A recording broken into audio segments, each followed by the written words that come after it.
3枚硬币，他是一个小偷，他的口袋里只有3枚硬币了。这2天到处都是警察，他没有机会偷到钱。他想，他应该到住宅小区去看看。他来到住宅小区，来到一家门前，门锁着，进不去。他从窗户往里看，窗台上的花很漂亮，也很香。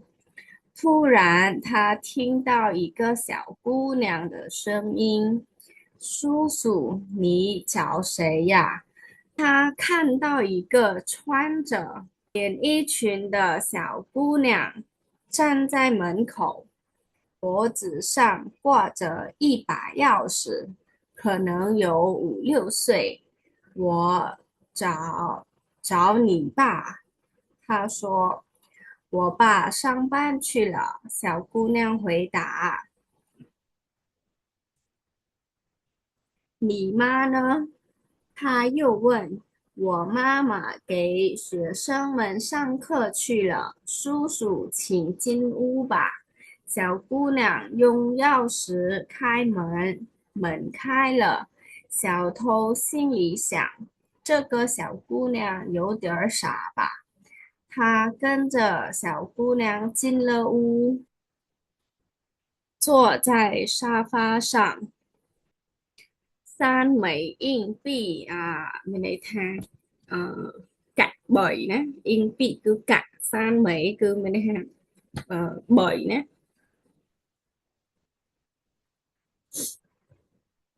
他是一个小偷còn nó cứ chia chào nè小偷 cứ chào 他的口袋里只有3枚硬币了នៅក្នុងកប៉ាល់របស់គាត់នឹងមានតែកាក់3កាក់ទេណា口袋គឺកប៉ាល់ណា只有មានតែណាកាក់3ណាមីនេះគឺឯកតារបស់កាក់ណា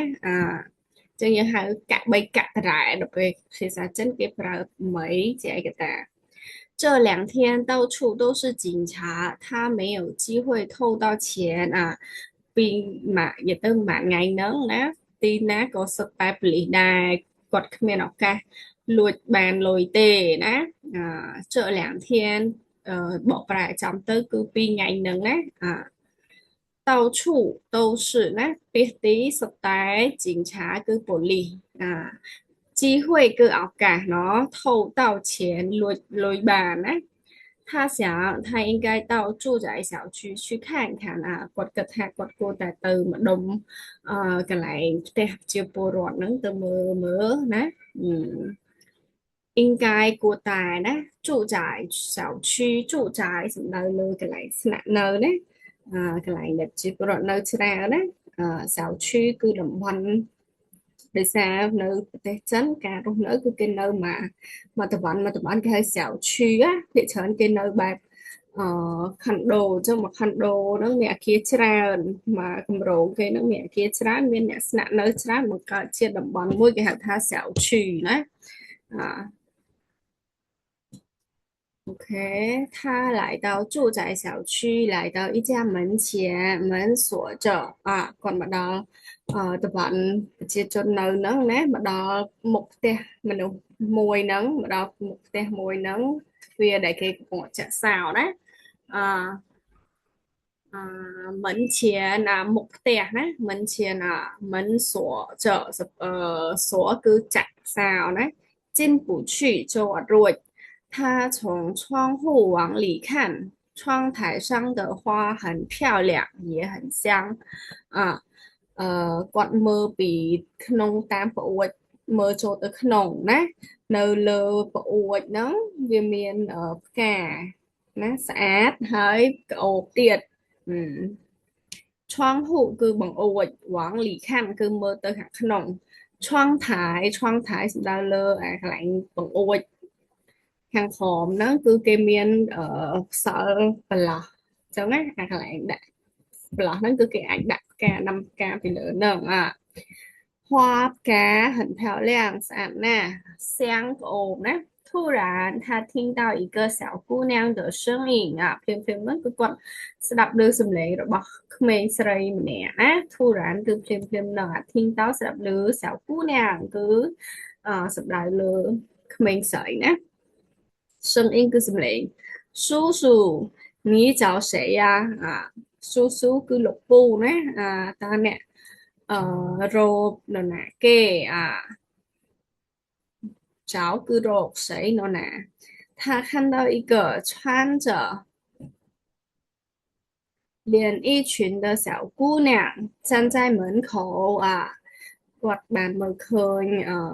ក្មេងស្រីម្នាក់ដែលពាក់រ៉ូបហើយឈរនៅ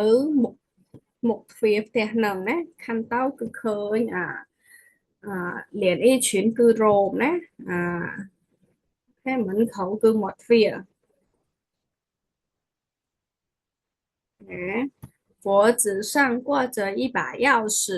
នៅកហ្នឹងគឺមានធួកជាមួយនឹង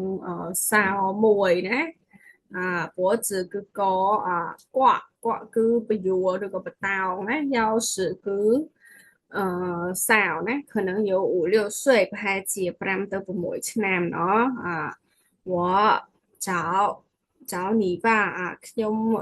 រោគបារបស់ឯងណា他说គាត់និយាយ我爸上班去了小姑娘回答爸របស់ខ្ញុំទៅធ្វើការបាត់ហើយណាក្មេងស្រីនឹងឆ្លើយតបណា上班គឺទៅធ្វើការ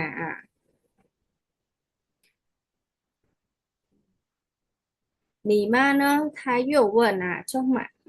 哦，គាត់សួរទៀត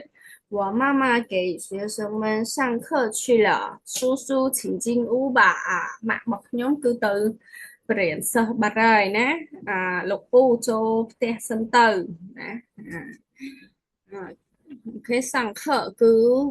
បង្រៀនណាតែពិតសង្ឃៈគឺរៀនណាប៉ុន្តែគេមាននិក័យនរណាសង្ឃៈមានន័យថាទៅបង្រៀនវិញណាអញ្ចឹងហើយគេដាក់គេ学生们អញ្ចឹងទៅបង្រៀនកូនសិស្សណា进屋进屋គឺចូលក្នុងផ្ទះណាឈិងគឺអញ្ជើញ小姑娘用钥匙开门开了ក្មេងស្រីនឹងយកសាវនឹងមកបើកទ្វារក៏បើកហើយណា开门ណាគឺបើកទ្វារ小偷心里想这个小姑娘有点傻吧ចឹងចៅនឹងនៅក្នុងចិត្តគិតថាក្មេងស្រីម្នាក់នឹងប្រហែលជារៀងគេហៅថារៀងស្គួតអញ្ចឹងណាសាគឺមិនថាមកអូ他跟着小姑娘进了屋គាត់ចូលទៅផ្ទះជាមួយនឹងក្មេងស្រីនឹងណា跟着គឺទៅតាមណា坐在沙发上អង្គុយនៅលើសាឡុងណាសាហ្វាគឺសាឡុង